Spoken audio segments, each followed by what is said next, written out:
The tycoon played dead to set a trap for his housekeeper, but when she thought he was gone, she grabbed the phone in tears and dropped a confession that completely floored him.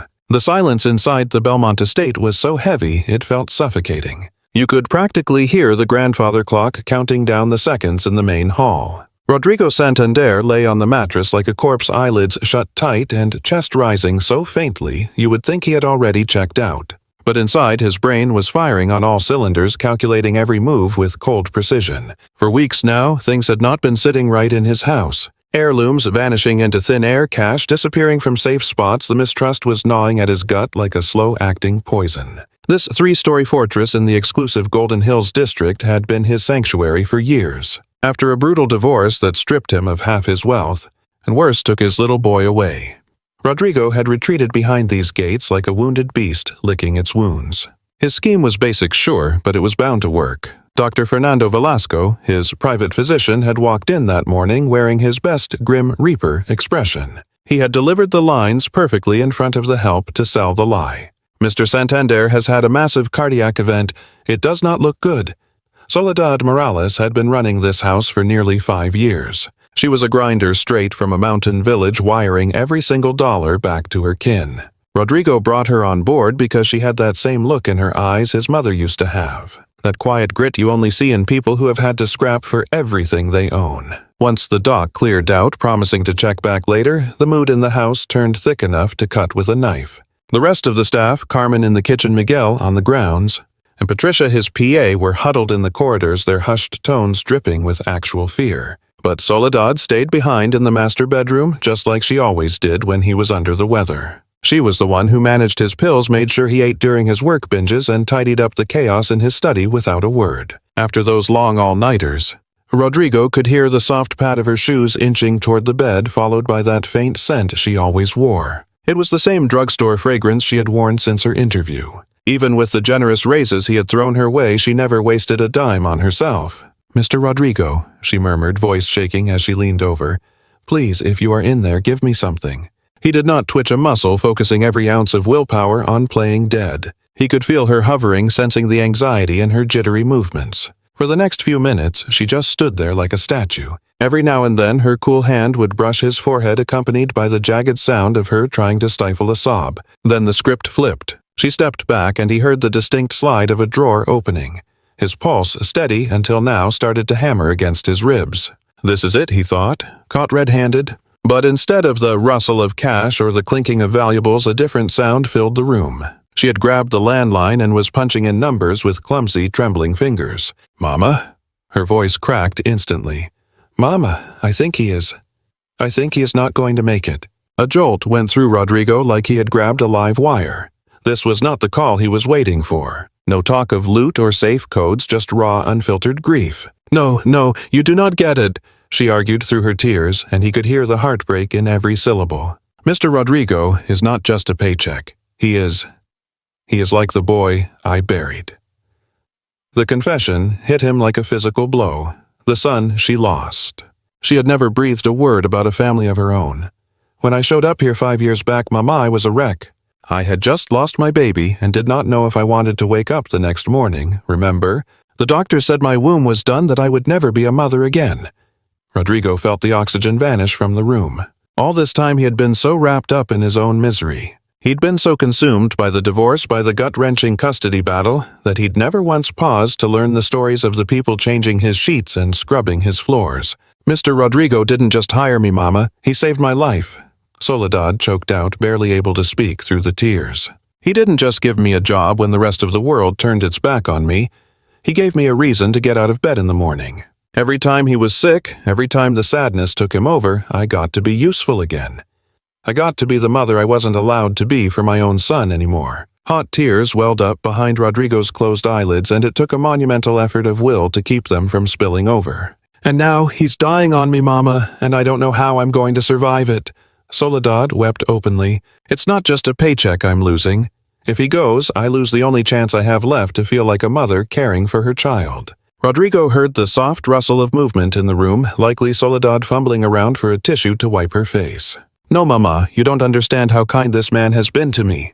Soledad insisted. When I needed cash for Papa's surgery, he advanced me 6 months of wages without asking a single question or making me beg. When I was in the hospital for 2 weeks last year, he covered every cent of the bill and told me my only job was to get better. Rodrigo remembered those moments clearly, but at the time he'd just seen them as basic decency toward a competent housekeeper. He had never truly grasped the earth-shattering impact his small gestures had on Soledad's life. "The problem is, I've been taking money, Mama." Soledad's confession detonated in the quiet room. "But it's not what you think." Rodrigo felt every muscle in his body lock up. Finally, the dark truth he'd been waiting for was about to come out. "I've been slipping small bills out of his wallet, Mama, but not for myself. I've been stashing them away to buy him a birthday present. His birthday is next month. I wanted to get him something special with my own money, not just use the wages he pays me with." Rodrigo's world ground to a halt. Had he heard that right? His housekeeper had been stealing from him to buy him a gift. "I've been saving it up, coin by coin, bill by bill." Soledad continued through her sobs. "I wanted to buy a nice frame for a photo of his little boy to put in his office. I know he misses that child terribly. Mama, I hear him weeping some nights when he thinks no one is listening." It took a titanic struggle for Rodrigo to remain motionless to hide the fact that he was awake and hanging on every word. The tears could no longer be held back. They began to slide silently down his cheeks. "The frame I want costs exactly what I've managed to save," Soledad explained. "It's silver, very elegant, with an engraving that reads, 'A father's love is eternal.' I thought maybe if he could look at his son's picture in his office every day, he wouldn't feel so alone in this big house." Soledad's voice completely shattered. "But now he's going to die, Mama, and he'll never know that someone loved him enough to steal his own money just to make him happy." In that moment, Rodrigo realized he had been walking through his life blind for years. He'd been so wrapped up in his own misery, his isolation, and his paranoia that he'd completely missed the genuine devotion of the woman who had been keeping him alive. He heard Soledad step closer to the bedside. Then he felt the warmth of her hand taking his with infinite tenderness. "Mr. Rodrigo," she whispered, "if you can hear me from wherever you are, I want you to know that you gave me a reason to live again. After I lost my baby, I thought I'd never feel whole again. But taking care of you taught me that love doesn't always come from where we expect it." Soledad paused, and Rodrigo could hear her struggling to choke back her tears. "You gave me more than a job, sir. You gave me a family. You gave me the chance to be useful, to be needed, to actually matter to someone. And even though you never knew it, every time you asked if I was okay, every time you asked about my folks, every time you treated me like a human being, you were healing a little piece of my broken heart." The silence that followed was so heavy with emotion it seemed to vibrate in the air. Rodrigo felt as if every word Soledad spoke was rewriting the narrative of his own life. For years he had convinced himself he was alone, that no one truly cared about him beyond what they could get from him. "I'm going to stay right here with you," Soledad decided, her voice stealing with resolve. "I don't care what the doctors say or the other staff. I'm not leaving you alone because that's what family does, isn't it? We stick together when things get dark." Rodrigo heard the scrape of a chair being dragged toward the bed. Soledad was settling in for a vigil that might last hours or even days. For the next few minutes, the only sound in the room was the rhythm of their shared breathing. Rodrigo stuck to the script, but with every ticking second, the shame of hoodwinking this incredible woman grew like a cancer in his chest. He had engineered this whole charade to catch a thief looking for proof that his staff were disloyal opportunists. Instead, he unearthed something that fundamentally rewired his concept of what it meant to be loved, tended to, and valued. The irony was gut-wrenching. For years, he had been desperate to rebuild a bridge with his own son. He had fought tooth and nail in court for paternity rights, all while completely overlooking the woman who cared for him with a mother's touch every single day. Soledad began to speak, her voice a hushed lullaby as if trying to soothe him into a peaceful slumber. "You know what, Mr. Rodrigo? I never told you this, but the baby boy I lost, his name was going to be Rodrigo too. That is why from my very first day here, I felt like the universe was handing me a second chance to look after someone with that name." Those words felt like a dagger straight to Rodrigo's heart. This connection was not just about a paycheck or proximity. To Soledad, nursing him back to health was her way of honoring the memory of her dead son. Soledad's phone buzzed again, shattering the moment. "Yes, Dr. Velasco," she answered in a hurry. "No, there have not been any changes. He is the same. You are coming over? Okay, I will be waiting." Rodrigo realized Dr. Velasco would be back soon, forcing him to make a choice that would flip his entire world upside down. Would he keep playing the part or come clean to the woman who had just proven herself to be the most real person in his life? As he weighed his options, a heavy realization settled in his mind. The test he designed to judge others had turned into an audit of his own soul, and he was failing miserably. The sound of the heavy front door opening echoed through the mansion like distant thunder. Rodrigo felt every muscle lock up as he listened to Dr. Velasco's purposeful strides clicking down the marble hallway. The moment of truth was here, bringing a decision that could alter everything forever. "How is our patient holding up?" Dr. Velasco asked as he entered the room, his voice heavy with the professional gravity he had honed over decades of medical practice. Soledad shot up from her chair by the bed, discreetly wiping away tears that were still fresh on her cheeks. "He has not shown any signs of improvement, doctor. His breathing is still very weak." Rodrigo maintained his flawless performance, but inside the guilt was eating him alive. Deceiving this woman who had just shown him unconditional love felt like a betrayal of the most sacred thing he had left. Dr. Velasco approached the bed and began his fake examination, checking Rodrigo's pulse with expert hands. "Mrs. Soledad, I need a word with you in private. Could we step outside for a moment?" "No, please." Soledad's voice cracked instantly. "I do not want to leave him alone. Can you not tell me whatever it is right here?" The doctor swapped a knowing look with Rodrigo, who kept his eyes shut but gave a barely perceptible nod. "All right," Dr. Velasco sighed with rehearsed drama. "I'm afraid the news is not good. Mr. Santandera has entered a critical phase. By my medical estimate, we could be talking about hours, maybe one day at the most." The stifled sob that escaped Soledad's lips was so raw and heartbreaking that Rodrigo had to summon superhuman strength not to open his eyes and confess everything right then and there. "Is there nothing to be done?" Soledad begged, leaning closer to the bed. "No treatment. No medicine. In cases like this," the doctor continued in a somber tone, "the only thing we can do is keep him comfortable and wait. Sometimes patients in this condition can still hear what is happening around them, even if they cannot respond." Soledad collapsed into the chair as if her legs had turned to jelly. "So he can hear me," she murmured to herself. Rodrigo felt a cold chill run down his spine. "It is possible," confirmed Dr. Velasco. "That is why it is important he feels accompanied, that he knows he is not alone." After the doctor left with promises to return later, Soledad sat in silence for several minutes. Rodrigo could feel the weight of her presence, the way she watched him as if she could pour life into him through sheer willpower. "Mr. Rodrigo," Soledad began, her voice soft but steady. "If you can really hear me, I need to tell you something I should have said a long time ago." Rodrigo felt his heart start to race. What else could this extraordinary woman possibly reveal? "I was a completely different woman when I first walked through that door 5 years ago." Soledad went on, her tone heavy with old ghosts. "My son had died just 3 months prior, and along with him any dream I ever had of becoming a mother." She fell silent, and Rodrigo tracked the soft shuffle of her shoes as she rose and drifted toward the window. "The damage was permanent," the doctors said.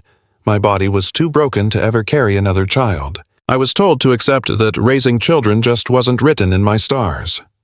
Rodrigo felt a hot sting of tears welling up behind his shut eyes. Her confession was peeling back layers of agony he had never even suspected existed beneath her quiet exterior. "Once we buried him, I spiraled into a darkness so absolute I couldn't even summon the strength to leave my mattress. My folks were terrified as they watched me stop eating, stop speaking. I just stopped existing." Soledad settled back into the chair, and Rodrigo felt her callous warm fingers wrap around his hand. "My sister was the one who spotted the help-wanted ad. Widower seeks live-in housekeeper to manage estate. She figured that looking after a stranger might pull me out of the pit I was in." Rodrigo's mind flashed back to the exact moment she had knocked on his door for the interview. It had been mere weeks since his ex-wife had packed up his son and moved him halfway across the world. He had been drowning in his own misery back then. "When I showed up that first morning," Soledad whispered, "you looked just as adrift as I felt.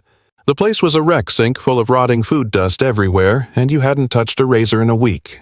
She wasn't wrong. Rodrigo viewed those days as his rock bottom, yet she went on, "But I saw something in your eyes, sir, that mirrored my own soul.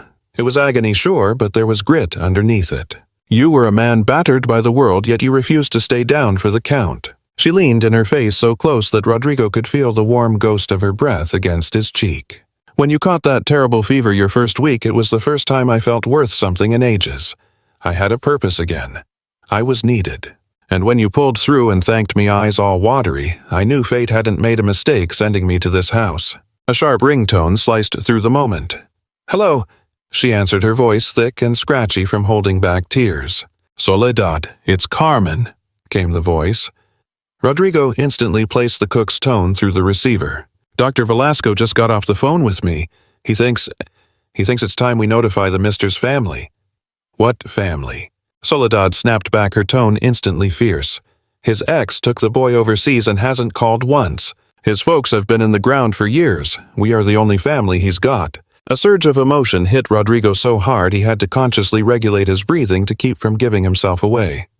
"Carmen, do me a favor," Soledad pressed on. "Go to my room, check the bottom drawer of the dresser, and bring me that box tied up with the blue ribbon." "Sure thing. What's it for?" "There's something the mister needs to see," Soledad replied, before time runs out. The call ended, and she wrapped her fingers around Rodrigo's hand once more. "Sir, I've been keeping a little collection all these years. Every time you treated me like more than just help, every sweet moment we shared, I saved a piece of it." The rhythmic thud of foots. Kjære forstår det som nämns echo och områden down. Carmen slipped in like a ghost, handed off the small container, and left with misty eyes. "Look here," Soledad whispered. Rodrigo felt a light pressure settle on his chest. "This snapshot is from the day you gave me my first raise. Just look at you. You were shaking more than I was." Even with his eyelids shut tight, the memory washed over him in high definition. He had been terrified that she would take the extra money the wrong way, thinking it was pity when really it was his way of saying he couldn't survive without her. "And this one," she said, sliding another glossy square onto his chest, "is from the day you walked in with armfuls of Christmas presents for the staff. You called them little trinkets, but that was the first Christmas in years I didn't feel like a stranger in the world." Rodrigo remembered agonizing for hours to find something worthy of her, settling on a gold angel pendant because she leaned so heavily on her faith. "There are over 50 photos in this box, sir." Her voice cracked. 50 times you made me feel seen, respected, loved like your own blood." She hesitated, her next words coming out as a fragile whisper. "But there's one picture here that means the most. I took it when you weren't looking right after your ex called to say your boy was sick and wouldn't be coming to visit." The memory seared Rodrigo's mind. It shattered him. "You locked yourself in the study and wept for hours. I was dusting the hall and heard everything. When you finally came out, your eyes were bloodshot and your spirit was just broken." Soledad rested another snapshot gently against his chest. "Look at this one," she whispered. "That's you holding on to your boy's picture like a lifeline that night." "Right then, sir, I knew. We were the same. You didn't bury your son, but you lost him just as sure as I lost mine. Grief doesn't care about the details." The dam broke. Silent tears finally spilled over, tracking hot lines down his cheeks and soaking into the crisp pillowcase. "From that shift on, I stopped seeing a paycheck or a boss. I just saw another broken parent trying to survive the quiet. Every time I cared for you, I was honoring my little one's memory and the empty space your boy left behind." The landline screamed into the silence. Soledad snatched the receiver before the second ring could grate on his nerves. "Residence," she answered. Rodrigo caught the tinny scratching of a woman's voice on the other end, words blurring into static. "Excuse me, who is calling?" Her posture stiffened. A beat of heavy silence stretched the room tight before she practically shouted in disbelief. "The ex-wife. You vanish for 5 years, total radio silence, and you choose today to pick up the phone." The room spun. Isabella. The name hit him like a physical blow. How did she smell the blood in the water already? "No, absolutely not. You don't get to just waltz in here." Soledad's voice dropped an octave, shifting from maid to lioness. "Where were you when the holidays rolled around and this house was empty? Where were you when he was sobbing in this room because you wouldn't let him see his own child?" The air crackled with tension. Even from the bed, Rodrigo could hear the shrill, entitled tone spiking on the other end of the line. "You're asking if he's liquid. That's your first question. Not is he in pain, but does he have cash for the hospital bill? But unbelievable. You're checking his bank balance before his pulse." Soledad was shaking. Lying there, Rodrigo felt a sick knot of horror tangle with immense gratitude. It wasn't love, it wasn't worry, it was an audit. Isabella was calling to secure her assets. Now you listen to me, Soledad said, her voice turning into something cold and hard, stripping away the servant's deference completely. You exiled this man in his own home for 5 years. You took his son. We, the people who actually give a damn, we've been his family. We wiped his brow while you were living it up. If you think you're swooping in like a vulture now that he's weak, think again. She slammed the receiver down so hard the plastic nearly cracked, vibrating with rage. Then, instantly soft again, she reached for him. Don't you worry, sir. I won't let them pick you clean, not while I'm breathing. The truth settled in his chest, heavy and undeniable. He'd spent a lifetime chasing affection from people who saw him as a checkbook, blind to the real loyalty standing right beside him in a uniform. He'd burned millions fighting for a son who was practically a stranger, all while looking right past the woman who tended to his wounds with the tenderness of a mother. The gravel outside crunched under the weight of expensive tires. A fleet had arrived. Soledad peeked through the blinds. Sir, she whispered, anxiety bleeding back into her tone. It's a convoy. High-end sedan. Dans. One. Foreign. Boy. Rodrigo's gut twisted. Isabella. And she hadn't come alone. She'd brought the sharks. Let them come, Soledad announced, planting her feet. I'm not stepping 1 foot out of this room. They'll have to go through me to get to you. Downstairs, the heavy oak doors groaned open, followed by the clatter of heels and the murmur of voices. He could hear Carmen downstairs, her polite protests getting steamrolled by people who weren't used to hearing the word no. Soledad, darling. Isabella framed herself in the doorway, dripping with that sugary, condescending tone Rodrigo knew better than his own heartbeat. My God, it's been ages. You look, well. Get out, Soledad said, not even turning around. Oh, sweetie, don't be dramatic. I think you're confused about how this works. Isabella's voice sharpened, the velvet slipping off the steel. This is my former husband's estate, and unlike the help, I have legal standing here. The click-clack of designer heels approached the bed. Poor thing, Isabella murmured, sounding as emotionally invested as someone inspecting a damaged handbag. He looks so fragile. I said get out. Soledad turned, her voice cutting like a blade. Isabella, isn't it? We need to discuss logistics, Isabella breezed on. Trust funds, assets, the inevitable transition. The only thing we're discussing is his comfort, Soledad shot back. Everything else can wait for hell to freeze over. Then a youthful voice cut through the tension. Mom, is this the guy? Rodrigo's heart seized in his chest. It was his boy, a teenager now. The sound should have been a choir of angels to a dying father's ears. But the kid didn't ask for a hug. He didn't ask how he was feeling. He just looked around the room, bored. So, is it true, do we get the jackpot when he kicks the bucket? The silence that followed was heavy enough to crush a man. In that brutal second, the veil lifted. Rodrigo saw the picture with agonizing clarity. On one side, the housekeeper who would fight an army for his dignity. On the other, the vultures waiting for the carcass. The very people he had spent 5 years mourning were standing right there checking their watches. The nightmare wasn't over, but the lesson was learned. Blood might make you related, but it certainly didn't make you family. The teenager's question regarding the estate hung in the stagnant air, heavy and suffocating. It lingered like a physical blow, an invisible slap that reverberated off the walls of the silent room. Inside his chest, Rodrigo felt a vital pillar finally give way. It wasn't the sickness claiming him. It was the crushing realization that the son he had battled the world for was gone, replaced by a stranger he no longer recognized. Santiago really not here, Isabella whispered with a performance of embarrassment that fooled no one. It was painfully obvious the boy hadn't conjured that entitlement out of thin air. He had been coached. Soledad rose slowly from her chair by the bedside, and when she finally spoke, her voice carried a glacial edge Rodrigo had never heard before. Is that why you dragged your son here to sniff around for a payout while his father takes his last breaths? Oh, Soledad, darling. Isabella slipped into that sickly sweet tone she had perfected over years of looking down on others. I suppose complex concepts like fiscal realities and family obligations are a bit over your head. Family obligations. The bitter laugh that escaped Soledad's lips startled everyone, even the dying man. Funny, I haven't seen any of that obligation for the last 5 years. Near the door, Santiago shifted his weight, suddenly finding the floor tiles fascinating. He was a boy of 17, sporting his father's dark eyes, but none of his soul wearing the bored expression of someone who had never been told no. Look, lady, Santiago said, addressing Soledad with a casual dismissal that shattered what was left of Rodrigo's heart. Mom explained that Dad was always super generous with money. It's only natural we want to know what's happening with the real estate portfolio. Generous with money?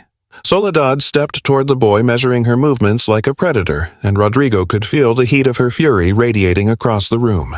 Do you have any idea how many nights your father spent awake weeping because he wasn't allowed to see you? Do you know how many times he dialed your number only for your mother to block the call? Soledad, that's enough. Isabella cut in sharp and fast. There is absolutely no need to manufacture unnecessary drama. Manufacture drama? Soledad's voice climbed an octave before she wrestled it back down, clinging to her dignity. For 5 years I have watched this man rot away from the inside because he was banned from his son's life. And you two waltz in here talking about assets like that's all he is. Carmen appeared in the doorway, then flanked by Miguel and Patricia like a silent battalion. They had clearly heard every word of the argument. Mrs. Isabella, Carmen said, her tone respectful but hard as granite. Perhaps it would be best to take this conversation elsewhere. Mr. Rodrigo requires peace and quiet. Carmen, how wonderful to see you, Isabella replied, dripping with counterfeit warmth. I trust you all understand that given Rodrigo's condition, we'll need to make some immediate adjustments to how this household is run. The silence that followed was thick-heavy with unsaid threats and old resentments. The staff exchanged quick, nervous glances, decoding Isabella's corporate speak instantly. What sort of adjustments? Miguel asked from the threshold, his voice trembling with concern for both his paycheck and his employer's well-being. Well, Isabella smiled, wearing that calculating look Rodrigo knew all too well. Obviously, the estate requires more efficient management. It may not be sustainable to keep the payroll quite so bloated. You have absolutely no authority to make those calls, Soledad declared, standing her ground. Mr. Rodrigo is still breathing. As long as he is alive, this is his home, and those are his decisions. Technically speaking, a deep-aged voice boomed from the hallway, that point is subject to legal interpretation. Heads turned to see a man in a sharp suit step into the room, clutching a black leather briefcase. Rodrigo recognized the voice instantly. It belonged to Marcelo Herrera, the very shark who had orchestrated his brutal divorce years ago. Attorney Herrera. Isabella greeted him, unable to hide her satisfaction. Good of you to join us, and Miss Morales. The lawyer nodded at Soledad, his tone striving for professional but landing squarely on patronizing. I understand your devotion to Mr. Santander, really I do. However, there are specific legal protocols that supersede sentiment in situations like this. Soledad didn't flinch, standing by Rodrigo's bed like a sentinel guarding a shrine. What sort of protocols? In cases where an individual is critical and lacks decision-making capacity, Herrera explained, sliding papers out of his leather case. We must establish who holds the power of attorney to act in his stead. He is not dead. Soledad's voice cracked, but her spine remained steel. As long as there is life in his body, no one takes his voice. But therein lies the problem, doesn't it? Isabella cut in, her smile sharp enough to draw blood. The specialists were quite clear he's under, and he's likely not coming back. Given the situation, and considering I raised his sole heir, I'm entitled to step in. Lying there, Rodrigo felt a hot, viscous rage tightening his chest. It was the casual way she discussed his end that stung the most boiling down years of heartbreak into nothing more than a ledger entry. Santiago? Isabella purred, turning to the boy. Why don't you take a look around the grounds? Get comfortable with it. It's all going to belong to you soon enough, isn't it? No. Soledad's voice cracked through the silence, sharp enough to rattle the walls. It took every ounce of Rodrigo's willpower to keep from flinching in the bed. As long as there is breath in my body, she stammered, shaking with indignation. Nobody stakes a claim here. This estate belongs to Mr. Rodrigo, and he is very much still with us. Oh, Soledad, sweetie. Isabella's voice dropped into a sickly sweet, patronizing register. I know you're upset, but let's be realistic. He can't look out for you anymore. You need to start worrying about your own prospects. My place is right here. Soledad shot back instantly, looking after the man who gave me a purpose. And if I end up jobless and broke because of it, so be it. Rodrigo couldn't hold back the dam any longer. The emotion was too raw. A single tear escaped, tracing a path down his temple. In the dead silence, the sight of it was screamingly obvious. Did you see that? Soledad gasped, rushing to the bedside. He's crying. Can he hear us? Isabella stepped forward, the lawyer on her heels. It's just a nervous twitch. the attorney dismissed icily. "The body does strange things when shutting down." "He is not gone." Soledad gripped Rodrigo's hand tight. "Sir, if you're in there, please, give us a sign." Rodrigo knew this was the turning point. He could keep playing dead, letting the circus play out, or he could wake up and burn it all down. But he needed to hear the rest. He had to know the full truth. "Look, Soledad." Santiago sauntered over with the unearned confidence of a trust fund baby. "Mom's right, time to wake up and smell the coffee. The old man is checking out, and when he does, we run the show. Soledad spun on the boy, her face a mask of heartbreak and disgust. "What did you ever do to earn a dime of this? I'm his son," Santiago sneered as if that single fact settled the universe. "His son." Soledad let out a bitter, hollow laugh. "When was the last time you told him you loved him, or even asked how he was feeling? Where were you when he actually needed you?" Santiago shifted his weight, clearly not used to the help talking back. "I've been here every single day for 5 years." Soledad pressed on her voice, rising. "When he was burning up with fever, I was the one changing the cold rags. When the nightmares about losing you people kept him up, I was the one sitting by his bed till dawn." She stepped into Santiago's personal space. She was tiny, but in that moment she looked 10 feet tall. When he sobbed because he missed his boy, I was the shoulder he cried on. When the depression got so bad he couldn't eat, I was the one spoon-feeding him so he wouldn't waste away. When he buried himself in work just to forget how lonely he was, I was the one who made him stop and sleep. Listening to her was a torture for Rodrigo, yet somehow it was the medicine his soul had been starving for. So don't you dare stand there and lecture me about being his son. Being a son isn't about DNA, it's about showing up. It's about giving a damn. It's about unconditional love. All right, that's quite enough. Isabella snapped clearly over the melodrama. "We appreciate your loyalty, Soledad, but you're on the payroll. Santiago is family." "Family?" Carmen's voice drifted in from the doorway. "Where was this family when Mr. Rodrigo spent 5 Christmases staring at the wall?" "Yeah, where were you?" Miguel chimed in. "When he was in the ICU for 3 days last year." "Where were you people?" Patricia added, stepping forward. "When he was selling off his heirlooms just to fight your custody lawyers, the staff stood by him. They formed a human shield around that man. We are his family," Carmen said, head held high. "We're the ones who stuck around through the thick and the thin." Isabella shot a glare at her attorney. "Mr. Herrera, would you please explain the legal reality to the help?" "Look, I get it." The lawyer started, his voice dripping with that particular brand of professional pity. "But the statutes are black and white on this. Blood relatives hold legal standing. Domestic staff? Well, regardless of devotion, they simply don't have a seat at the table. Then we rewrite the rules." Soledad announced, her voice steelier than anyone expected. "Excuse me." Isabella's head snapped toward her, disbelief written all over her face. "If the courts only recognize family," Soledad reasoned, "then we stop being employer and employee. We become family on paper." She strode over to this mahogany dresser, knowing exactly which drawer held Rodrigo's private files. Her hands didn't tremble as she retrieved a slender folder. "Mr. Rodrigo and I discussed this contingency," she said, producing the very real paperwork. "Adult adoption. He wanted guarantees. If his health failed, he insisted I have the legal armor of a next of kin." Lying there, Rodrigo's mind drifted back to that very discussion. It was right after the divorce settlement, a dark night of the soul, when he realized who actually gave a damn about him and who didn't. "That's preposterous." Isabella let out a sharp, brittle laugh. "You can't just adopt the help." "Counselor Herrera." Soledad pivoted, locking eyes with the attorney. "Would you mind clarifying for the room, is adult adoption legally viable under current statutes?" The man shifted in his suit, looking anywhere but at Isabella. "Well, technically speaking, yes, but then it's settled." Soledad cut in. "Once Mr. Rodrigo is back on his feet, we file the papers." "He's not getting back on his feet." Santiago shouted, a viciousness in his tone that made even his mother flinch. The air left the room. The silence was so heavy you could almost hear the adrenaline pumping through their veins. That was the breaking point. Right there in the thick of the toxicity, Rodrigo made the call. Slowly, deliberately, his eyelids fluttered open. He blinked, shaking off the fog of his fabricated coma as if returning from the dead. Time froze.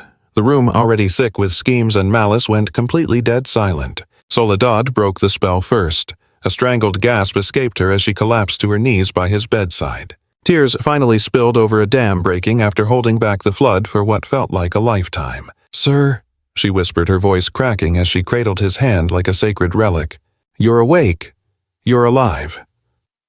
Over by the window, Isabella turned to stone. Her face was a mask of panic warring with a faint, polite veneer of relief. Santiago recoiled, looking far more terrified of his living father than he had ever been of the dying one. Dr. Velasco, who had slipped in quietly during the standoff, rushed to the bedside, feigning shock with Oscar-worthy precision. This is unprecedented. To regain consciousness after showing signs of terminal decline, it's a miracle. Rodrigo ignored the performance, locking his eyes solely on Soledad. His gaze was sharp, lucid, and filled with a raw intensity he no longer bothered to mask. They held that connection for a long beat. In that silence passed decades of unspoken thanks, overdue respect, and something that looked a lot like love. "Soledad." His voice was gravelly from disuse, but every syllable hit with the weight of a gavel strike. "Thank you for everything." Soledad wept harder. "Sir, I truly thought you were gone." "Never," he replied, his grip on her hand tightening. "I wasn't going anywhere. I've been right here, listening to every single word." The statement landed like a grenade in the center of the room. The blood drained from Isabella's face as the math clicked in her head. The whole time," Isabella stuttered, wavering between shock and pure dread. "You heard." Rodrigo began to hoist himself up. With a nod to Soledad and Dr. Velasco, he sat up. He fixed his ex-wife with a look she recognized intimately, the same cold boardroom stare he'd worn across the table during their divorce proceedings. "Every syllable," he confirmed, his voice icy. "Every greedy inquiry about the assets, every sneer directed at Soledad. I saw your true colors in high definition." Santiago shuffled his feet by the exit, looking like he wanted to phase through the wood. He realized too late that he hadn't escaped the audit either. "Dad," the boy started, his voice trembling. "I just didn't know what Santiago." Rodrigo cut him off. There was hurt in his tone, but mostly steel. "You didn't know that when your father is on his deathbed you mourn him instead of calculating his net worth." The silence hung in the air, thick and suffocating. Santiago stared at his shoes, unable to face the man he'd just written off. "Rodrigo, please." Isabella tried, desperate to steer the ship off the rocks. "There's obviously been a mix-up here. Santiago is just a kid, he didn't mean—" Rodrigo raised a hand, cutting her off cold. "There is no mix-up, Isabella. Just the ugly truth finally showing its face." Rodrigo shifted his gaze to Herrera, the lawyer who'd been standing there like a statue the whole time. "Mr. Herrera, I take it those papers in your briefcase were just waiting for my signature, something to hand over my assets or set up a conservatorship while I was incapacitated." The attorney shifted his weight and cleared his throat, looking everywhere but at Rodrigo. "Well, they were standard contingency forms, just protecting the family estate in the event of a medical crisis. Papers that would have stripped me of every dime I own while I was still breathing." Rodrigo finished for him, a cold, humorless smile playing on his lips. "Tell me, Marcelo, what was Isabella's price for drafting that little ambush?" The sheer weight of the accusation made the lawyer turn a deep shade of red. "Rodrigo, please, I was merely adhering to standard legal protocols that conveniently hand the keys to my kingdom over to an ex-wife who hasn't given a damn about me for 5 years. Rodrigo eased himself off the mattress. He wobbled for a second, but when he straightened up, he owned the room again. Soledad hovered right next to him, ready to catch him, prepared to offer physical support, yet knowing he needed to stand tall on his own 2 feet for this. "Carmen, Miguel, Patricia," Rodrigo called out to the staff lingering by the doorway. "Come in here, please. You all need to hear what I have to say." They stepped fully into the room, forming a protective semicircle around Rodrigo and Soledad. "For 5 years," Rodrigo began, his voice growing steadier by the second, "I've been walking around believing I'd lost my family completely. I convinced myself I was alone, unloved, and that my life didn't amount to much once the marriage ended." Isabella opened her mouth to object, but Rodrigo plowed right over her. "But lying here these past few hours playing dead to the world, I learned something that completely rewrote my definition of family." He turned to Soledad, his tone softening into a gentleness that caught everyone off guard. "Soledad, hearing you on the phone talking about the boy you lost, realizing you were looking after me like the son you never got to raise, it broke my heart and put it back together all at once." Tears began to stream down Soledad's face once more. "For 5 long years I fought tooth and nail to reconnect with a son who'd been trained to see me as nothing more than an ATM." Rodrigo didn't break his stride, shooting a pained look at Santiago. All the while, I had a mother figure right here who loved me for nothing, who took care of me without an agenda simply because seeing me well gave her peace. He paced slowly to the center of the room, commanding the space. Then he looked at the cook. Carmen, for 5 years you have been making my comfort foods without me ever asking specifically on days you could tell I was down or stressed out. Carmen nodded, her eyes welling up. Miguel, he went on, you kept that garden pristine because you knew staring at it was the only thing that calmed me down during my sleepless nights. Miguel straightened his back, swelling with pride. He turned to his assistant. Patricia, you managed my schedule so I'd always have downtime on the days I missed Santiago the most, even though I never told you when those days were. Patricia covered her mouth, stunned he'd picked up on her quiet support. And Dr. Velasco, Rodrigo addressed the physician. You went along with this charade not for a paycheck, but because you knew I needed to see who was really in my corner. Dr. Velasco gave a solemn nod. These people right here, Rodrigo declared, sweeping his arms to include the staff. They've loved, nursed, and shielded me for years without asking for a single thing. They are my real family. Isabella finally found her tongue. Rodrigo, stop being so dramatic. Of course Santiago loves you. It's just that what Isabella Rodrigo cut her off, his voice like a knife. Just that he loves my bank account. Just that his first thought when he saw me dying was securing his payout. Santiago finally looked up, and for the first time Rodrigo saw something that actually looked like regret in the boy's eyes. Dad. Santiago's voice trembled. I didn't mean it. I didn't mean to come off so, son. Rodrigo stepped closer to him. His tone was firm, but there was a crack in the armor, a sign he was still willing to listen. So cold, so focused on the cash, Santiago struggled to get the words out. Mom always told me you walked out on us, that the money you sent was just guilt tax, not because you actually cared. The revelation hit Rodrigo like a physical blow, making him stumble. But Soledad was there instantly, a steady hand at his side keeping him upright. Isabella told you that. Rodrigo's voice cracked thick with a mixture of agony and disbelief. Santiago just nodded, looking absolutely miserable. She said you never really wanted to be a dad, that it was easy for you to just live your life without us. Rodrigo turned to Isabella, his face twisting into a mask of fury and heartbreak. You told our son I didn't want him. Isabella immediately threw up her defenses. Rodrigo, he needed to understand why you weren't there. I wasn't there because you pushed me out. Rodrigo's voice spiked in volume, but he caught himself remembering exactly where he was and who was listening. I fought in court for years for the right to see him. I poured millions into legal fees. I flew to Europe 12 times only for you to block every single visit. Santiago looked at his mother, the confusion on his face hardening into shock. Is that true, Santiago? There are nuances to adult relationships a child can't grasp. Isabella tried to dodge the accusation. I'm not a child anymore. Santiago shot back, his voice carrying a sudden, jarring maturity. I'm 17, and I deserve the truth. Rodrigo stepped closer to his son, his next words heavy with years of held-back grief. Santiago, not a single day has gone by in 5 years that you weren't on my mind. I have photos of you everywhere, my office, my bedroom, tucked in my wallet. I celebrated every birthday alone, buying gifts I could never send because your mother blocked me on every channel possible. Tears welled up in this boy's eyes. Is that true, Mom? He turned to Isabella, the look on his face shifting from pain to pure betrayal. Isabella realized the narrative was slipping through her fingers. Santiago, I was only trying to protect you from what? Santiago cut her off.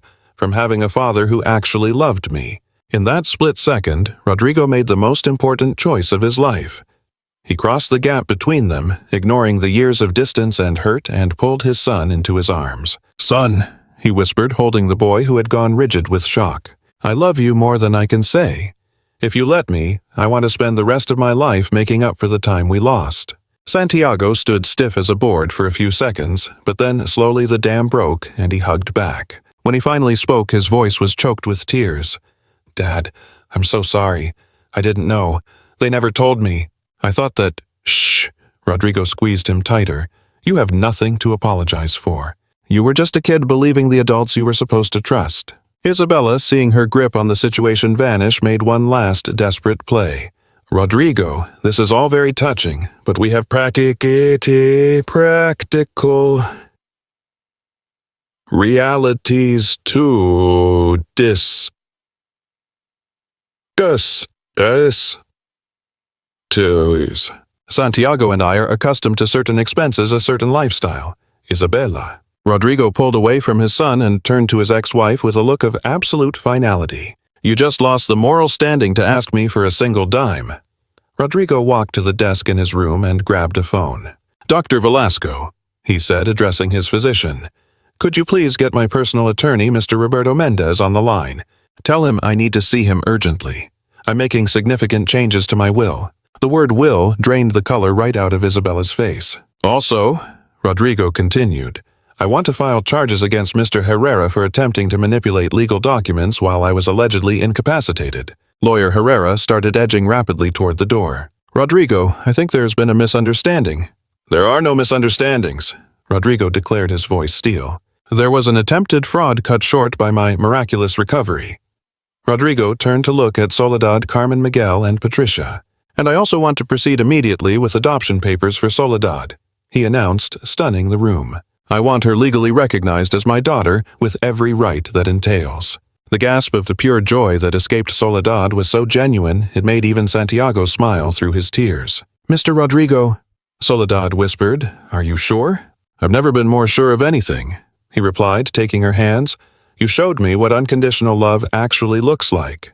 It's time the world knows you are my real family. Isabella tried one last time to salvage something from the wreckage. Rodrigo Santiago is still your biological son. He has rights. Santiago, Rodrigo turned to his boy.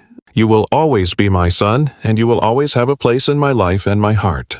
But you're also going to learn what it means to love without strings attached. You're going to learn from Soledad what real family devotion.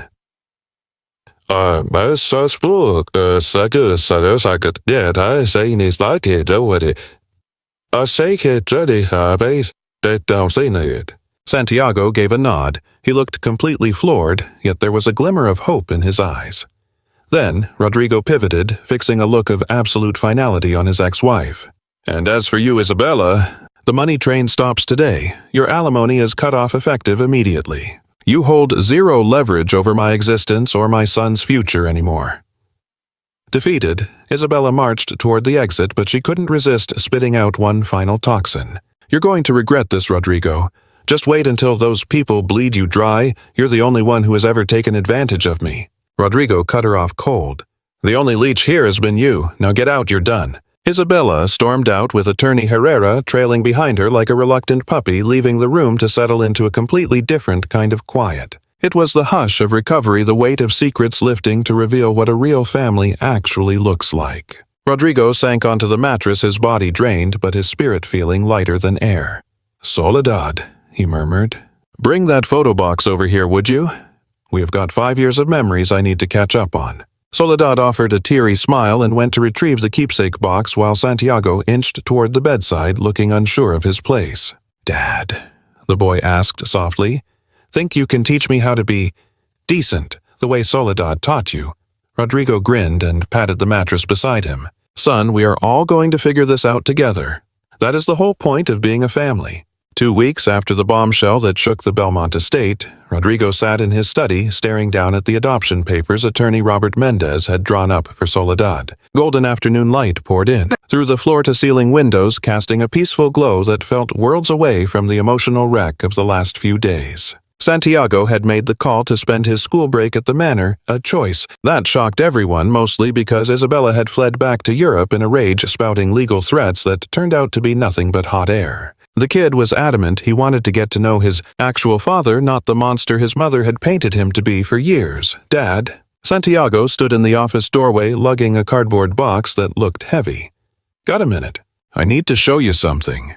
Rodrigo looked up from his paperwork, immediately clocking the gravity in his son's expression. Over the past fortnight, the boy had displayed a level of maturity that caught everyone off guard. But today, his face held a different weight, like he was wrestling with a heavy conscience. Of course. Pull up a chair. Rodrigo gestured to the seat across the mahogany desk. What is in the box? Santiago set the package down with deliberate care, handling it like it held fine china or a bomb. Letters, Dad. The ones you wrote to me all these years. Rodrigo felt the blood drain from his face. Letters? What are you talking about? After you told me last week how hard you tried to reach me, Santiago began. I decided to corner Mom about it.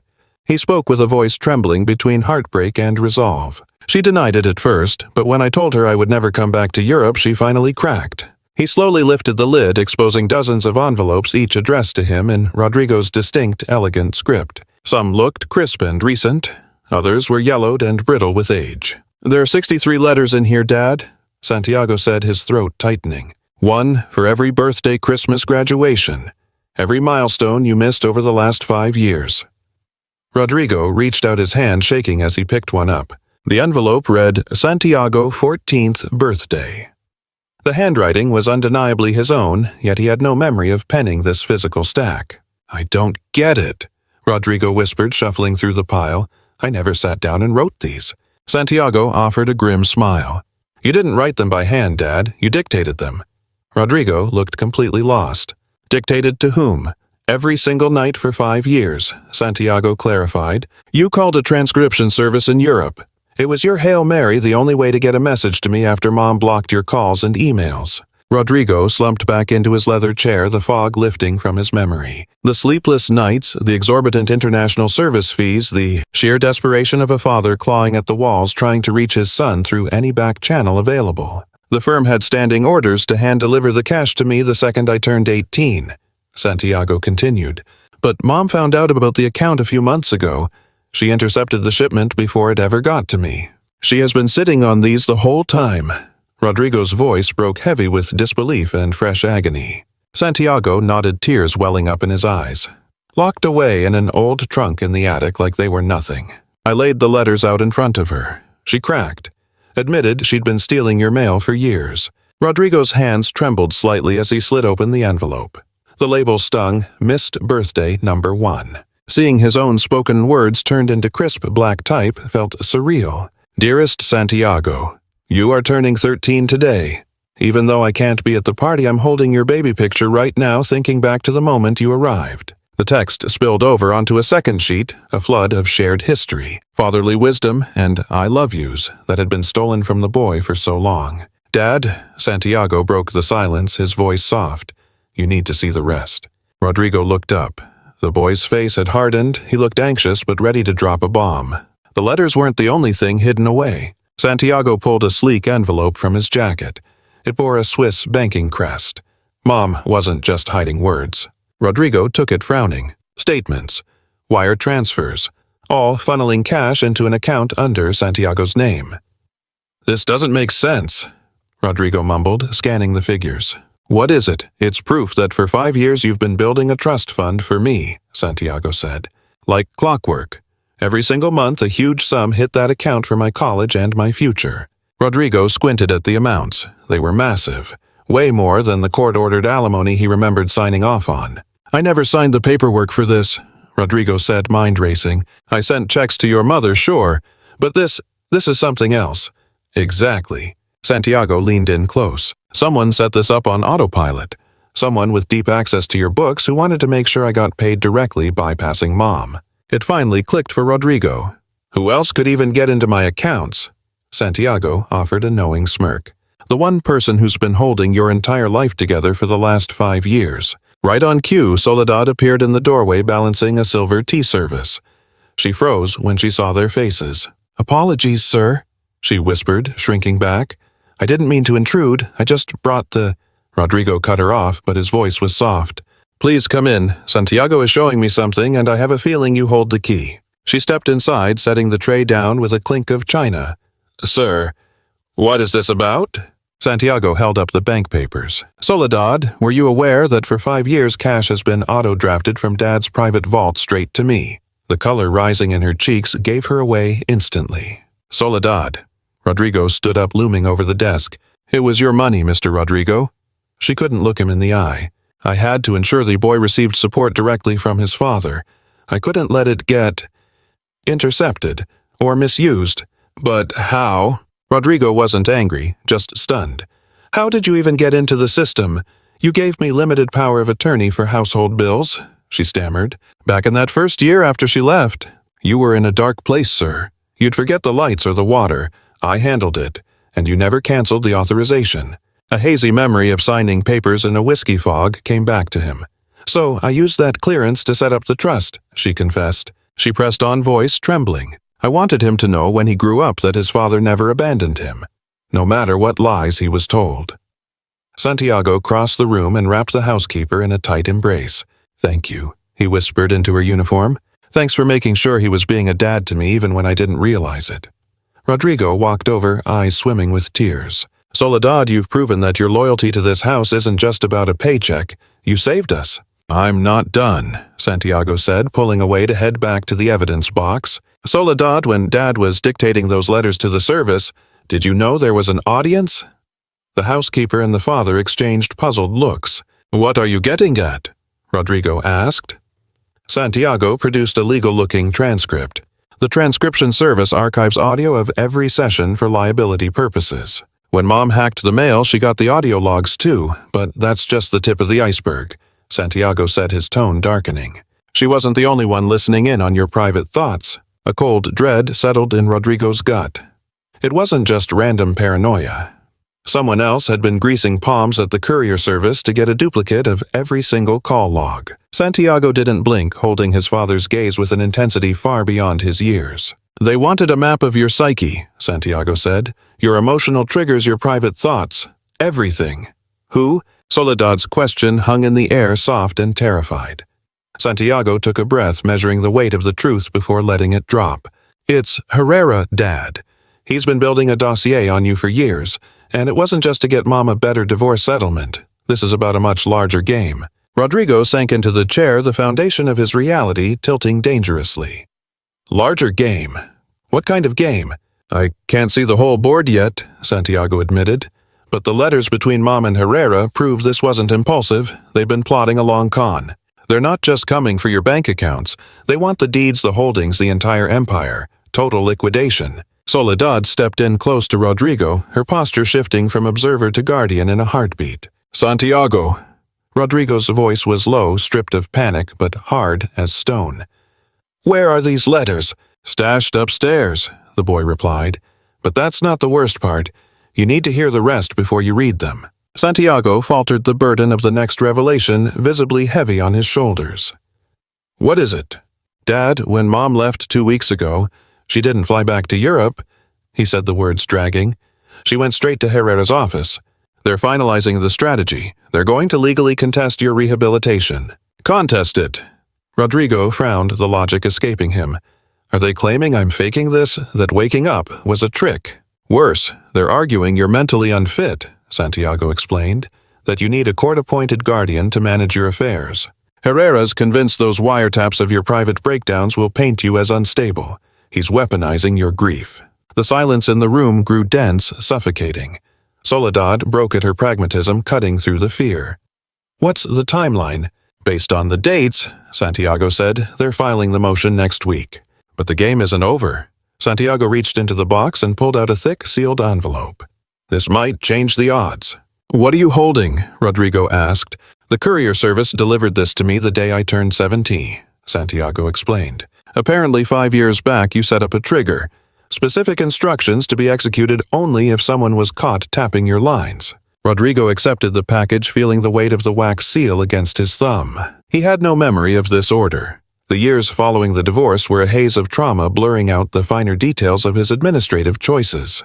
Dad, Santiago said softly, I think the man you were back then saw this coming. You built a bunker for us. You just forgot where you hid the key. Rodrigo looked from the paper in his hands to the people standing before him. The woman who offered the warmth he'd been starved of, and the son who had navigated a minefield to find his father. Before I break this seal, Rodrigo said, his voice steadying, I need you both to understand something. Whatever is in here, and whatever hell Isabella and Herrera try to rain down on us, it doesn't matter. You two are my blood, my circle, and I will burn the world down to keep you safe. Soledad gripped his left hand. Santiago grabbed his right. We stand together. Soledad set her tone, leaving no room for argument. All of us, Santiago echoed. Rodrigo cracked the seal, but before sliding the contents out, he glanced up one last time. Ready to see what ghosts I buried 5 years ago. The air in the room grew electric, charged with the anticipation of a twist that could rewrite their fate. Out in the corridor, Carmen, Miguel, and Patricia hovered in the shadow's silent sentinels. They knew, with the instinct of those whose livelihoods depend on the whims of the wealthy, that the coming moments would decide the survival of the Belmont estate. The paper rustled a whisper that screamed of impending chaos. With fingers that wouldn't quite hold still, Rodrigo slid the package's contents onto the desk. It wasn't just a note. A stack of folded legal documents spilled out, accompanied by a small, sleek digital voice recorder. The cover page was handwritten. The script was unmistakable as his own, yet the ink, jagged and uneven, betrayed a man writing on the edge of a breakdown. Ahmadid. To the man I will become. The letter began. A cold shiver ran down Rodrigo's spine as he confronted the echo of his own voice. If this letter is in your hands, it means my paranoia regarding Isabella and Herrera was justified. But it also means the failsafe triggered and you finally know who actually gives a damn about you. Santiago and Soledad leaned in, closing the gap to read over Rodrigo's shoulder as he turned the page. I'm writing this letter because of a disturbing conversation I just overheard between Isabella and Herrera. They aren't just discussing the divorce settlement anymore. They're planning to have me declared permanently invalid. Soledad clapped a hand over her mouth to stifle a gasp. Beside her, all the color drained from Santiago's face. Keep reading, Dad, Santiago urged, his voice tight. I've been playing the fool, pretending I don't know their game while I gather proof, but I realized I need a safety net. Not just for me, but for the few people in this house who actually give a damn about me. Rodrigo looked up from the page, locking eyes with the housekeeper. Soledad, think back to that night you got in late. You'd been at the hospital with your father. That was the night I heard them plotting. Soledad gave a slow, knowing nod. That was 5 years ago. I'd barely started working for the family. You were a nervous wreck that evening, sir, but you wouldn't say a word. Everything shifted that night, Rodrigo read on. Waiting for you to get back, it hit me. The only person in this massive house who actually cared if I lived or died was a woman I'd hired weeks ago. Soledad had dropped everything to sit by my bedside when I was ill. She was the one forcing soup down my throat when the stress of the separation made me lose my appetite. Hearing those words read aloud brought a sheen of tears to Soledad's eyes. I made a decision right then. I set up a blind trust. Obviously for Santiago, but also for Soledad and every member of the staff who stayed loyal when things got ugly. Santiago stared at his father, stunned. Everyone gets taken care of. Rodrigo's voice wavered with emotion as he kept reading. But money isn't the only thing I left behind. If anyone tries to have me committed or messes with my medical chart for a payout, it triggers a dead man's switch. Rodrigo held up the tiny voice recorder he'd pulled from the envelope. The rest of the story must be on here. He hit play. His own voice filled the room, echoing from the past, younger, strained with heartache, yet steel hard. If you're listening to this, old man, it means you made it out alive. You survived whatever hell Isabella and Herrera cooked up. But there's one piece of the puzzle I kept to myself. Static hissed for a moment as the Rodrigo on the tape took a shaky breath. That night wasn't just about their legal strategy. I found out something darker. Isabella's been dosing me, slipping things into my dinner to mimic early-onset Alzheimer's. Soledad shot up from her seat, her face twisted in sheer horror. She was poisoning you, she gasped. The tape kept rolling. For months I thought I was losing my mind. The fog, the mood swings, forgetting simple things. I blamed the divorce stress. Then I found her stash hidden in the vanity. It wasn't stress, it was sabotage. Santiago moved closer, gripping his father's shoulder. Dad, why didn't you go to the cops? As if reading his mind across the years, the voice on the tape answered. I couldn't prove it. She was too careful. The pills were in her name, legal prescriptions for anxiety. She covered her tracks. If they tested my blood, she'd just claim it was an accident. Cross-contamination in the kitchen. Rodrigo hit pause, looking at them with haunted eyes. I have no memory of recording this. But God, it explains everything about the end of the marriage. Finish it, Santiago said softly. The recording resumed. There's one more thing, future me. This is the important part. Once I knew the truth, I started watching everyone. Really watching. And what I saw changed the way I look at the world. A heavy silence hung on the tape before he spoke the name. Soledad. She came here as just another employee, but she was guarding my life. She didn't think I saw it, but I did. Whenever Isabella was in the kitchen or near my meds, Soledad would hover, making excuses to double-check everything, being a human shield. Soledad sank back into her chair, tears streaming down her face, unchecked. It was just a gut feeling, she whispered. The way you were getting sick, it didn't sit right with me. That gut feeling kept me alive, Rodrigo said, reaching out to squeeze her hand. The tape played on, dropping another bombshell. Carmen had been suspicious too. She told me she was keeping samples of every dish. She realized I only crashed after eating the meals Isabella had seasoned herself. Carmen stood just outside the doorway listening until she couldn't take it anymore. She stepped fully into the office, tears already streaming down her face. "Mr. Rodrigo, I felt it in my gut that things were off, but I didn't want to sound crazy telling you." The tape played on, revealing the quiet safety net they'd built around him. It detailed how Miguel had started keeping a strict log of everyone who crossed the threshold, specifically after he noticed pills vanishing from the medicine cabinet every time Herrera paid a visit. Miguel leaned against the doorframe, a look of pure relief washing over him. His silent vigil hadn't gone unnoticed, it actually mattered. Then the recording turned its attention to Patricia. She admitted to quietly photocopying every critical document and stashing the duplicates in a vault, driven by a sinking feeling that someone was doctoring the files. Patricia stepped forward, closing the physical gap to join the circle of loyalty that had been shielding Rodrigo without him even realizing it. "All of you." The recorded voice cracked thick with emotion. "You were guarding me with a quiet, fierce love I didn't earn, but God knows I needed it." The silence that filled the room was heavy-weighted with years of unsaid gratitude. "But there is one last confession I need to make." The voice from the past continued. "Soledad, if you're hearing this, I need you to know about the night you came home late from the hospital. You thought the house was asleep, but I heard you weeping in the kitchen." Soledad stiffened, her eyes going wide. You heard that. I heard you on the phone with your sister. Your father had just come out of surgery, but you were terrified to stay with him because you thought your new boss wouldn't tolerate the absence. I heard you say this job was the only thing standing between your baby and life on the streets." Rodrigo hit pause on the machine, his gaze locking directly onto Soledad. "That was the moment I realized you weren't just on the payroll.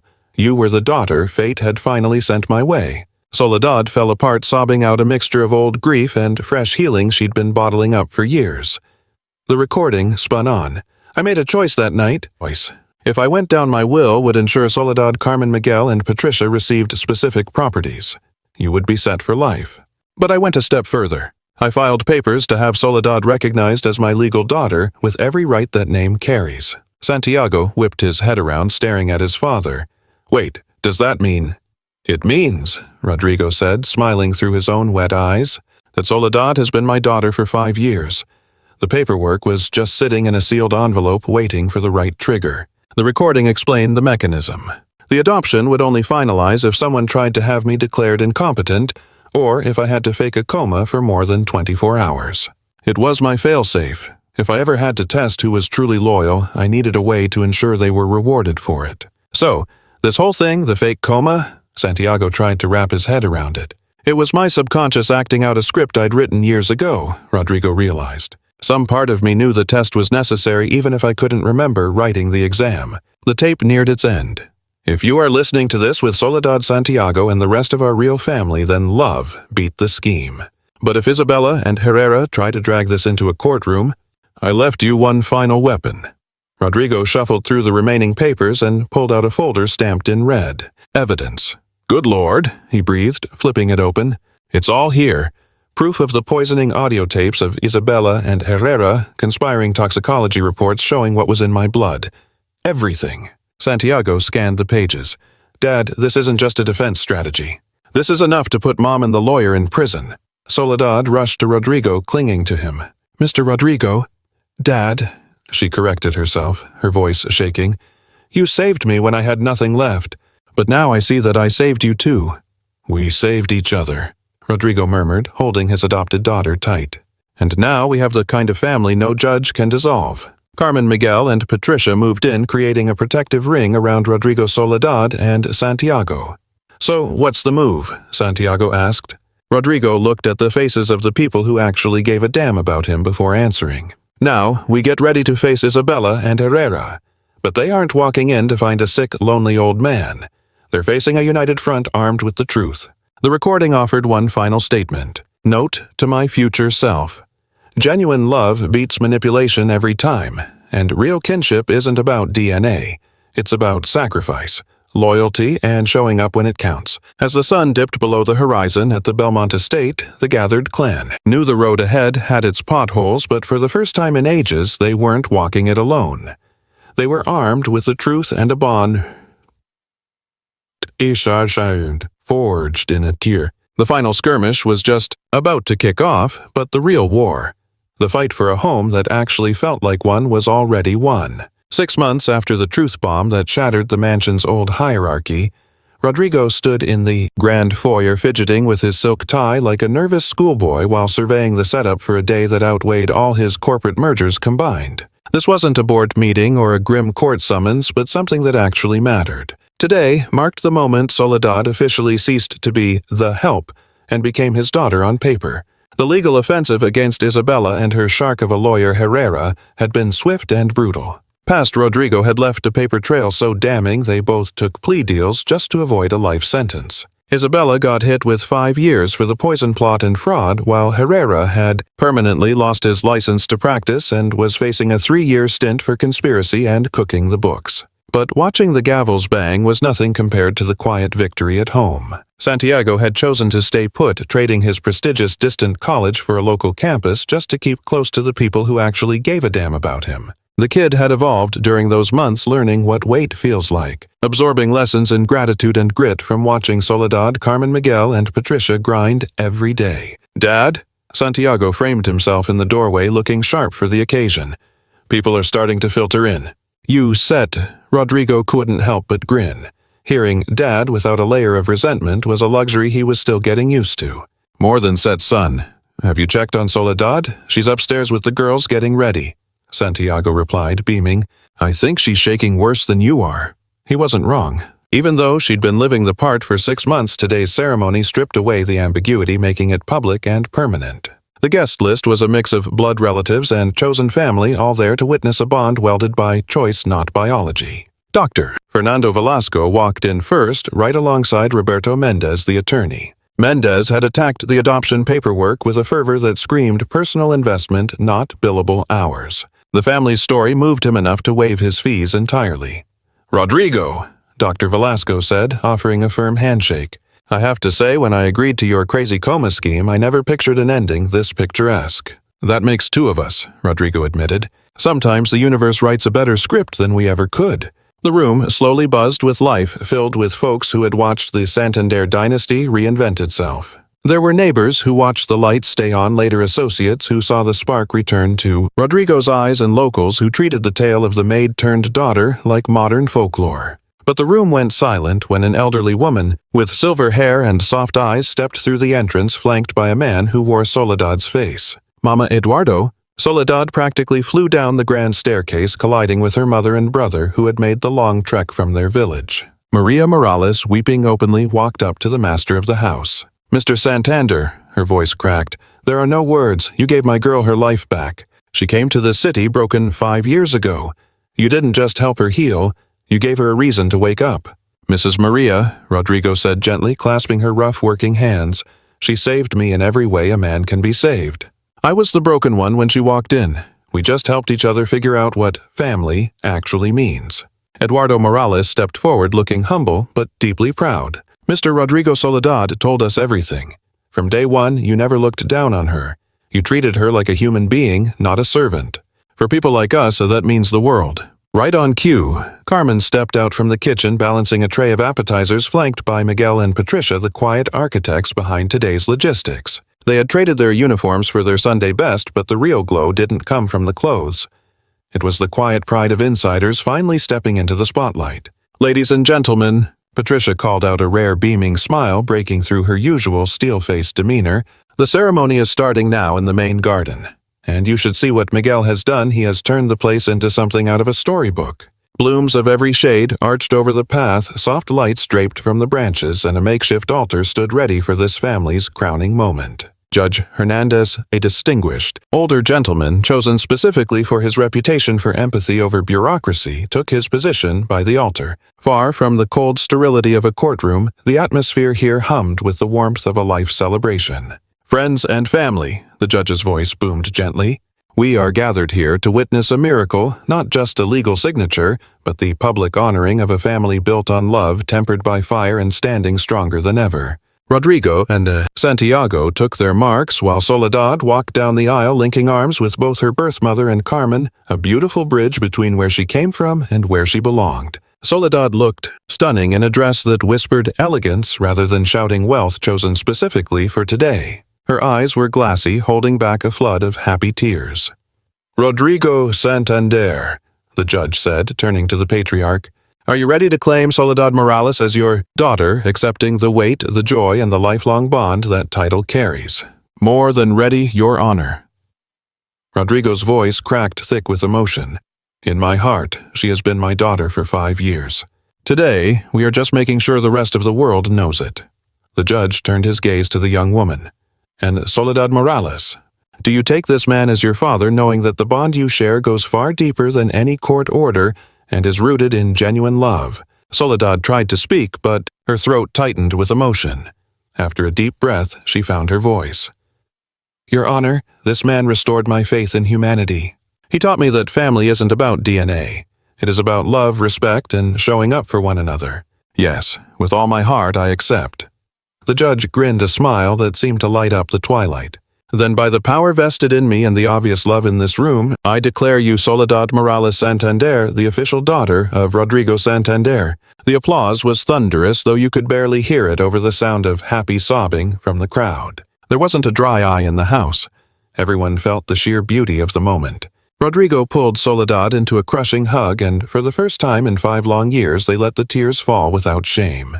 They were tears of healing, of gratitude, and of unconditional love finally getting its due. Santiago jumped in, and soon Carmen, Miguel, and Patricia were pulled into the huddle, dissolving the line between family and staff. "One more thing," Rodrigo said once the sniffling died down. "I need everyone to know that Carmen, Miguel, and Patricia are getting their due today, too." The 3 staff members exchanged confused glances, caught off guard. "You haven't just been employees all these years," Rodrigo said, locking eyes with each of them. "You were the aunt and uncles these kids desperately needed. You were the glue that held us together when I was too blind to see what I had." Rodrigo pulled out 3 thick envelopes. "Carmen, for feeding our bodies and our souls, and for being the heartbeat of this home. You are receiving the deed to your current house, mortgage paid in full, plus a retirement fund so you never have to worry about money again." Carmen buried her face in her hands, completely undone by the gesture. "Miguel, for tending to the sanctuary that gave us peace. For your quiet strength and loyalty, you now own the cottage and the vineyard you love so much. I have included the capital to turn it into the family business you always dreamed of." Miguel stood taller, pride and gratitude warring on his features as tears carved paths down his weathered face. "And Patricia for managing the chaos of my life so I could focus on what actually mattered. For dedication that clocked out long after the pay stopped, you are receiving the deed to the downtown commercial block. It is time to hang your own shingle, start that consultancy. And here is the seed money to ensure you do not just survive, but thrive." Patricia, whose professional armor had never once cracked, finally let the mask slip, weeping openly as she clutched the envelope against her chest. "There is, however, a single stipulation." Rodrigo added a mischievous glint in his eye. "You do not get to walk away from this family. The titles and properties are yours, but I expect no. I demand your presence at this table every Sunday for dinner until the end of our days."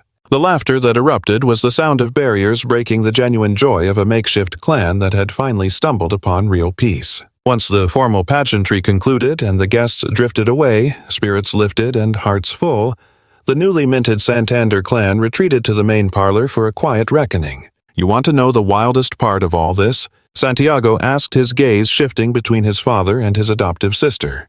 6 months back, I thought I had this whole family concept figured out. I thought it was just about sharing DNA and inheriting expensive things. And now, Soledad asked, squeezing his hand. Now I get that real family is about the people who actively choose you every single day, he answered, sounding far older than his years. It is about the people who have your back when the walls close in, who cheer for your wins, and who let it slide when you screw up. Rodrigo wandered to the window, overlooking the grounds, watching Miguel quietly gather the lawn ornaments. Inside, the clatter of Carmen shelving dishes and Patricia stacking chairs echoed softly. You know what this chapter taught me, Rodrigo mused. Love isn't something you stumble upon. It is a structure you build brick by brick, kindness by kindness. And miracles, Soledad interjected softly, do not always announce themselves with fanfare. Sometimes they wear the mask of tragedy, forcing us to dig for strength we never knew we possessed. That night, after the house settled into silence, Rodrigo roamed the corridors of the estate.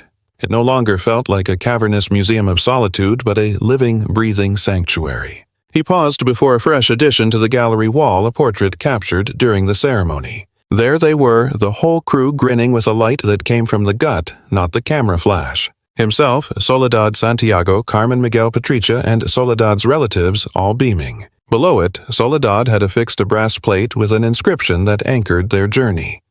Family is rarely about blood. It is about the people who hunt for you in the dark. The ones who accept your scars, who would burn the world to see you smile, and who love you without a contract. Rodrigo smiled at the text, aware he had secured an asset far more valuable than his portfolio. He had found his anchor, his tribe.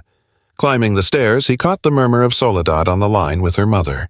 She was recounting the day's events with the breathless excitement of a wanderer who had finally hung up her coat. From Santiago's quarters came the drift of lo-fi beats and the rustle of paper. The boy had picked up the habit of reading before bed, a quiet discipline he had mirrored from Soledad. And drifting up from the kitchen was the scent of yeast rising. Carmen starting the dough for tomorrow, because the most beautiful traditions are the ones that feed the soul. Rodrigo drifted off with a tranquility that had evaded him for 30 years. He had mastered the only lesson that mattered. True power is not in taking, but in giving. It is not in being waited on, but in being of service. When you love without leverage, the return on investment is infinite. In his dreams, the mansion echoed with their laughter, confirming he had unearthed the ultimate prize. A home constructed not on the shaky foundations of lineage or net worth, but on the bedrock of mutual respect and the daily conscious choice to show up for one another. The Belmont estate was no longer just a zip code. It was a fortress where authenticity had outmaneuvered manipulation, where a real family had been hammered into shape on the anvil of adversity, and where every sunrise promised a dividend of shared joy. Deep in his gut, Rodrigo knew this was merely the prologue to his life's greatest venture, the messy, beautiful business of unconditional love. Yes,